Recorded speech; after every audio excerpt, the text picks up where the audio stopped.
கர்ம வீரர் காமராஜரை பற்றி பேச வந்துள்ளேன்.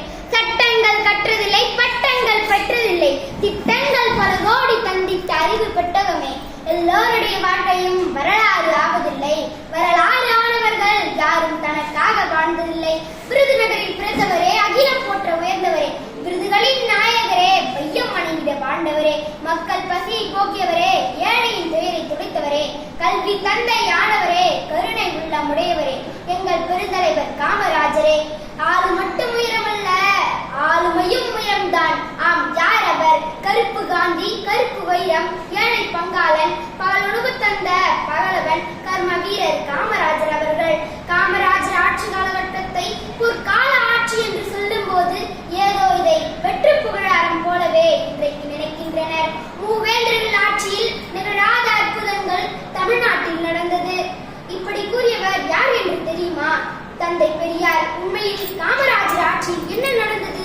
ஏன் வரலாற்றை கூறும் அறிஞர்கள் இன்றைக்கும் அதை பொற்கால ஆட்சி என்று கூறுகின்றனர்? முக்கியமான சில பதிவுகளை மட்டும் தருகிறேன். கற்கனென்றே கற்கனென்றே பிச்சை புகினும் கற்கனென்றே என்று கூறினார் அதிவீர ராம பாண்டியர். பிச்சை எடுத்தாவது உங்களை கல்வி பயில வைப்பேன் என்று கூறியவர் பெருந்தலைவர் காமராஜர் அவர்கள். அத்தனை பேரும் படிக்கணும் என்கிறேன். வயிற்றில் ஈரம் இல்லாதவன் எப்படி படித்தான்? அவனும் தானே இந்தியாவிற்கு சொந்தக்காரன். ஏழை குழந்தைகளை பள்ளிக்கூடத்திலேயே சோறு போட்டு படிக்க வைப்பேன். தேவைப்பட்டால் பகல் உணவிற்கென்று வரி போட கூட தயங்க மாட்டேன். எல்லா வேலைகளையும் ஒதுக்கிவிட்டு இதே வேலையாக ஊர் ஊராக சென்று பிச்சை எடுக்கவும் தயங்க மாட்டேன் என்று கூறினார். கருப்பு காந்தி, கருப்பு வைரம், ஏழை பங்காளன், பகல் உணவு தந்த பகலவன், கர்ம வீரர், கிங் மேக்கர் என பல சிறப்பு பெயர்களால் அழைக்கப்படுவர். தாய் நாட்டின் பணியில் தம்மை முழுவதுமாக ஈடுபடுத்திக் கொண்ட ஒளிவிளக்கு காமராஜர்.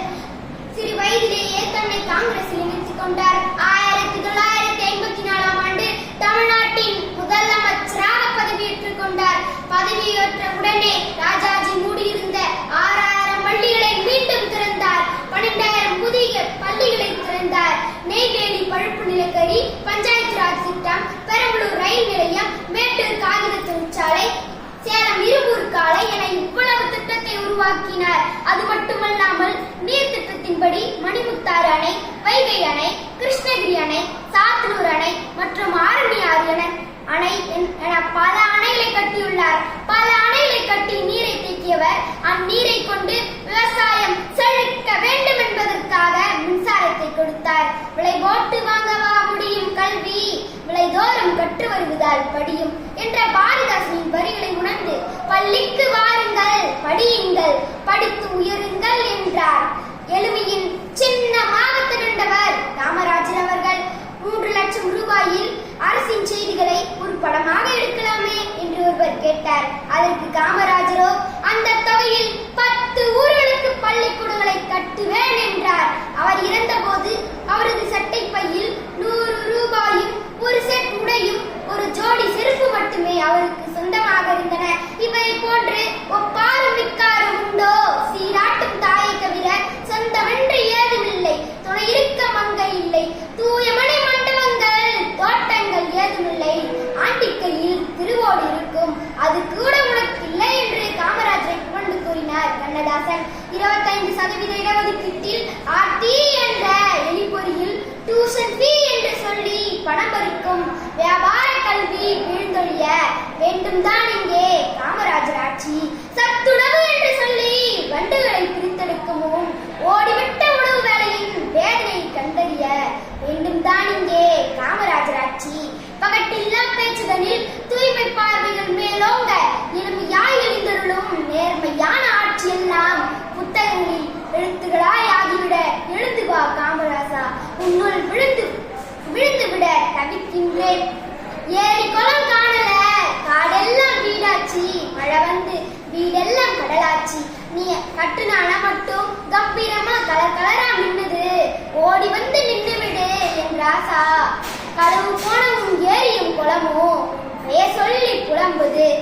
வெளிநாட்டு பெப்சிகோக்கு வியாபாரம் பண்ணுது, நம்ம ஊரு லெமன் ஜூஸ் கூலியால நிக்குது. நீ திறந்து வச்ச பள்ளிக்கூடத்துல திறந்து பார்த்தா பசங்க இல்ல. மாயம் ஒண்ணு நடக்கணும்னா உன் பாதம் இங்கே பதியும். கையூட்டு ஊழலிலே பெருத்து போன தொப்பைக்கு உன் வெள்ளை வேட்டி வெள்ளை சட்டை சொன்ன நேர்மையை எடுத்துச் சொல்ல பிறந்து விடு. நீ காத்த விவசாயம் விசத்தோடு நிக்குது, போராட்டம் பண்ணி பண்ணி மனமாதா சாகுது. உயிர் தெழுத்து நீ வர கோயில் கோயிலா சுத்துது.